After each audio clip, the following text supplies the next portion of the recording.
سورۃ البقرہ آیت نمبر 162 کی تلاوت، ترجمہ اور تفسیر۔ اعوذ باللہ من الشیطان الرجیم، بسم اللہ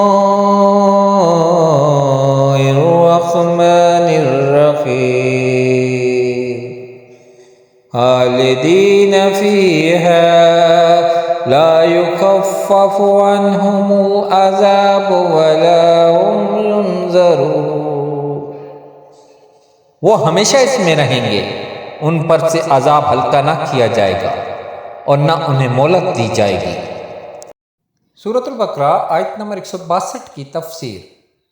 لا یخفف عنہم العذاب، ان پر سے عذاب ہلکا نہ کیا جائے گا۔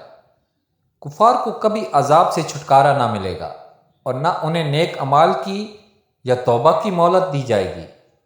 کافر کا عمل اسے کچھ نفع نہیں دیتا، البتہ علماء نے فرمایا ہے اور احادیث سے سمجھ آتا ہے کہ جس عمل کا تعلق نبی کریم صلی اللہ تعالیٰ علیہ وآلہ وسلم کی ذات گرامی سے ہو، اس سے کافر کو بھی فائدہ ہوتا ہے، جیسا کہ بخاری و مسلم میں ہے کہ ابو طالب کے عذاب میں حضور اقدس صلی اللہ تعالیٰ علیہ وآلہ وسلم کی برکت سے کمی ہوئی، اور یوں ہی نبی کریم صلی اللہ تعالیٰ علیہ وآلہ وسلم کی ولادت کی خوشی میں ابو لہب نے اپنی لونڈی صوبیہ کو آزاد کیا، تو جس انگلی کے اشارے سے اس نے آزاد کیا تھا اس سے اسے کچھ سیراب کیا جاتا ہے۔